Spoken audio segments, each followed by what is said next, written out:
Bienvenue sur la chaîne podcast de Pilot. Ici, on parle Airbnb, rentabilité et décisions concrètes pour les propriétaires qui veulent arrêter de subir et reprendre le contrôle de leur activité. Je te souhaite une bonne écoute. Bonjour à tous et bienvenue dans ce nouveau décryptage. Bonjour. C'est notre format idéal pour les esprits curieux qui veulent comprendre les sujets complexes sans jamais se noyer sous une avalanche d'informations. C'est exactement l'objectif, oui. Et aujourd'hui, on est le mercredi 4 mars 2026. Et il y a à peine 3 jours, ce fameux dimanche 1er mars, une véritable onde de choc a traversé toute la Belgique. Une onde de choc dans le secteur du tourisme, des loisirs et de l'hébergement, tout à fait. Une simple petite ligne modifiée dans le budget de l'État qui vient de redessiner complètement l'économie de nos vacances. En fait, c'est un cas d'école assez fascinant sur la façon dont une décision macroéconomique percute de plein fouet la réalité du terrain. C'est clair. On parle très souvent de fiscalité de manière super abstraite, mais ici, l'impact est immédiat et il est brutal, et il touche une chaîne d'acteurs d'une diversité incroyable.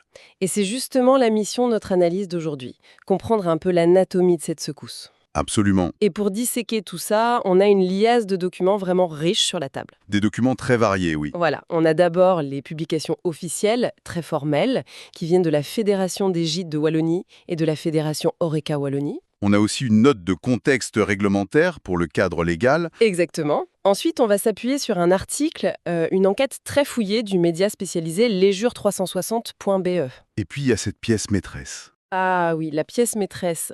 Un document qui offre une perspective totalement inédite. Un email interne qui a fuité, envoyé par le géant Booking.com à une de ses propriétaires partenaires. Toute cette documentation croisée va nous permettre de cartographier la situation sous tous les angles. C'est ça. L'enjeu, c'est d'analyser comment le passage de la TVA de 6% à 12% sur certains services déclenche une grosse colère de l'industrie. Et surtout de voir comment ça pousse des plateformes mondiales à jouer les amortisseurs financiers. Bon, décortiquons un peu tout ça. Par où on commence ? Commençons par la mécanique de base, cette fameuse nouvelle équation fiscale. En gros, ce qui a changé le 1er mars. D'accord. Depuis dimanche dernier, la TVA sur les services d'hébergement meublés et les loisirs en Belgique elle a tout bonnement doublé. Passer de 6 à 12%, c'est pas un simple ajustement marginal, hein. Ah non, c'est une refonte totale de la structure des coûts. La marche est très haute. Et quand on regarde les sources, la liste des entités touchées va bien au-delà de l'hôtellerie classique. Qui est concerné exactement ? Eh bien, les textes mentionnent explicitement les hôtels et les campings, évidemment. Mais le filet capte aussi les gîtes, les chambres d'hôtes et tout le marché des locations courte durée type Airbnb. Mais il y a une subtilité, non ? En lisant la note de la Fédération des Gîtes de Wallonie, je vois qu'il y a une nuance juridique majeure. Tout à fait. La taxe ne frappe pas l'hébergement en soi. Elle cible la prestation de service qui l'accompagne. C'est ce fameux piège des services. C'est le mot. En gros, louer un espace n'est pas automatiquement taxé à 12%. Le déclencheur, c'est si on fournit une prestation annexe. Et il suffit d'un seul service pour être assujetti. Un seul suffit, oui. Il faut d'ailleurs préciser que ces critères ne sortent pas de nulle part. Ah bon ? Non, c'est important de le rappeler. Pour la précision technique, ils découlent de la réforme de juillet 2022. Ce qui change cette semaine, c'est juste le taux qui passe à 12%. D'accord. Et les critères sont d'une précision chirurgicale. Prenons la question du linge de maison. Le linge, c'est un excellent exemple. La doctrine fiscale est super stricte là-dessus. Si je comprends bien, pour un séjour de plus d'une semaine, la TVA s'applique si le propriétaire fournit le linge et vient le remplacer pendant le séjour. Exactement. Mais attention, la règle se durcit pour les séjours plus courts. C'est ça. Pour un séjour de moins d'une semaine, la simple fourniture du linge, même sans remplacement, fait basculer la location dans la catégorie taxée. Ce qui couvre quasiment tous les week-ends en gîte, en fait. C'est énorme. Et le linge, c'est pas le seul critère. L'email de la fédération parle aussi du petit déjeuner. Oui, offrir un petit déjeuner quotidien, c'est un critère de bascule absolu. C'est logique d'un point de vue fiscal. Ça rapproche vraiment la prestation de l'hôtellerie classique. Et il y a aussi ce point de friction sur l'accueil des clients. Ah, la réception. Le texte vise ce qu'ils appellent une réception physique structurée. La fédération insiste lourdement là-dessus. Un propriétaire qui accueille ses locataires juste pour remettre les clés avec le sourire et faire visiter, il fournit pas un service taxé. Heureusement. On parle d'un vrai comptoir d'accueil, pas d'une remise de clés conviviale. Cette ligne de démarcation, elle doit sauver pas mal de petits propriétaires. C'est vital. La loi essaie de séparer l'industrie professionnelle de la simple mise à disposition d'un bien. Ce qui explique les exemptions. Voilà. Une location meublée sans aucun de ces services, ou un séjour de 3 mois et plus, ça reste totalement exonéré de cette TVA. L'idée, c'est de protéger le marché résidentiel. Et de taxer l'économie touristique. Mais alors, cette séparation entre location pure et hôtellerie nous amène à un truc assez fou dans notre dossier. Le faux départ GEDAL. Oui, le faux départ de janvier. Quand on lit l'enquête de Leisure 360, publiée fin 2025, on apprend que ce couperet du 1er mars était censé tomber 2 mois plus tôt. Le 1er janvier 2026. Et ça illustre parfaitement le fossé entre la théorie au gouvernement et la réalité du terrain. Le gouvernement fédéral a dû reculer. Il a dû concéder ce délai de 2 mois parce que la fédération Horeca-Wallonie a déclenché l'alerte rouge. C'était intenable pour eux. Imposer un basculement fiscal un 1er janvier pour une industrie qui vend des séjours des mois à l'avance, c'était impossible techniquement. On imagine le cauchemar logiciel.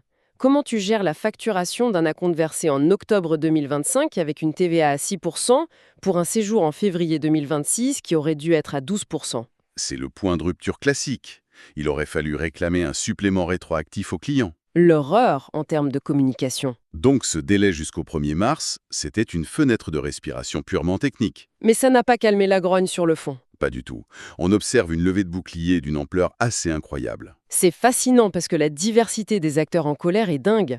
On sort de l'hôtellerie pure pour aller vers le sport, par exemple. Oui, la Fédération flamande des sports a pris position. Et leur argument, rapporté par les sources, est intéressant. Ils pointent une contradiction dans les politiques publiques. Ils soulignent que d'un côté, les coûts des soins de santé explosent, et de l'autre, l'État rend le sport plus cher en doublant la taxe dessus.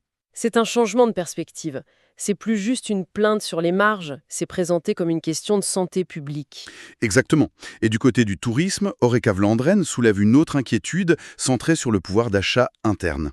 Ils disent que les vacances dans son propre pays deviennent de plus en plus chères. Le risque, c'est que le tourisme local devienne un produit de luxe. Surtout face à la concurrence voisine. Et ça, l'article de Leisure 360 l'illustre super bien avec ce qu'ils appellent la guerre des zoos et des musées. L'exemple du zoo Peridaisa est très parlant sur ce point. Parce que là, on parle d'une vraie distorsion de concurrence, selon eux. Ce qui est fascinant ici, c'est l'angle mort de la législation. Peridaisa s'insurge contre ce qu'ils perçoivent comme une inéquité totale. D'un côté, des zoos historiques comme Anvers ou Plankendal restent protégés par des exemptions. Et de l'autre, la géographie entre en jeu. Les parcs allemands, juste de l'autre côté de la frontière, ont un régime fiscal bien plus clément. Du coup, un parc belge perd 6% de compétitivité du jour au lendemain face à un concurrent allemand situé à quelques kilomètres. Juste à cause d'une ligne imaginaire sur une carte. Le dôme des musées et attractions partage exactement cette angoisse. Ils ont peur de la fuite des touristes. La crainte, c'est que les familles sortent la calculatrice pour le week-end et décident de franchir la frontière. Le marché des loisirs est extrêmement élastique. C'est-à-dire, Ce sont des dépenses discrétionnaires. Si le prix d'un musée bondit, le consommateur ne paie pas forcément plus cher, il l'arbitre. Il part à l'étranger ou il réduit son séjour. et pour le professionnel, c'est le dilemme absolu. Répercuter la hausse et faire fuir le client, ou absorber le choc et tuer sa rentabilité. Et c'est justement cette question d'absorber le choc qui nous amène à la partie la plus surprenante de notre décryptage. Ah, on y vient. Dans les coulisses des plateformes. Le fameux document exclusif. L'email de Booking.com, il a été envoyé le mardi 24 février 2026, donc juste quelques jours après la hausse. Envoyé à une hôte nommée Charline Lénard. Et ensuite transféré par un certain Steve Pruvot, qui est le fondateur de la conciergerie Pilote. C'est ça. Et la stratégie de la plateforme face à cette hausse est un modèle du genre. Booking a décidé d'intervenir directement pour amortir le choc. Ils parlent d'une hausse importante dans l'email et ils ont mis en place une mesure transitoire assez incroyable. Une période de 12 mois, c'est bien ça? Oui, pour tous les séjours entre le 1er mars 2026 et le 28 février 2027. Et concrètement, comment ils font? Ils baissent leur commission? Pas exactement. En fait, Booking.com va appliquer sa commission sur une base de TVA fictive de 9% au lieu des 12% réels. Attends, ils inventent un taux de TVA qui n'existe pas légalement pour calculer leur propre commission? C'est brillant, techniquement. Habituellement, leur commission se calcule sur le montant brut. En plafonnant cette base de calcul à 9%, l'entreprise réduit délibérément sa propre assiette de revenus. Donc ils rognent sur leur propre marge? Oui. L'État percevra bien ses 12% légaux de la part du client ou de l'hôte, mais la plateforme absorbe une partie du coût pour limiter l'inflation du prix final. Une entreprise privée qui crée sa propre période transitoire pour subventionner une réforme de l'État. Si on relie cela à une vision plus globale, c'est une stratégie vitale pour eux. C'est un investissement colossal pour protéger leur écosystème de partenaires. Pour éviter que les petits propriétaires ne fassent faillite ou ne quittent la plateforme, pour éviter les commissions. Exactement. Ce taux de 9%, c'est un point d'équilibre algorithmique pour amortir le choc, le temps que le marché s'adapte. Mais bon, cette aide de Booking ne dispense pas du tout les propriétaires de leurs obligations administratives. Ah non, la charge administrative reste entière. L'email est super pratico-pratique d'ailleurs. Il dit carrément à la propriétaire de se connecter d'urgence à son extranet. C'est la friction technique dont on parlait. Il faut aller dans les paramètres, chercher TVA, taxes et frais, et modifier manuellement pour que les clients voient le bon tarif dès le 1er mars. Ça montre bien le fardeau invisible. Une décision étatique se transforme instantanément en travail de paramétrage technique pour des milliers d'indépendants. Des gens dont le métier, c'est d'accueillir des voyageurs, pas de faire de la fiscalité. Tout à fait.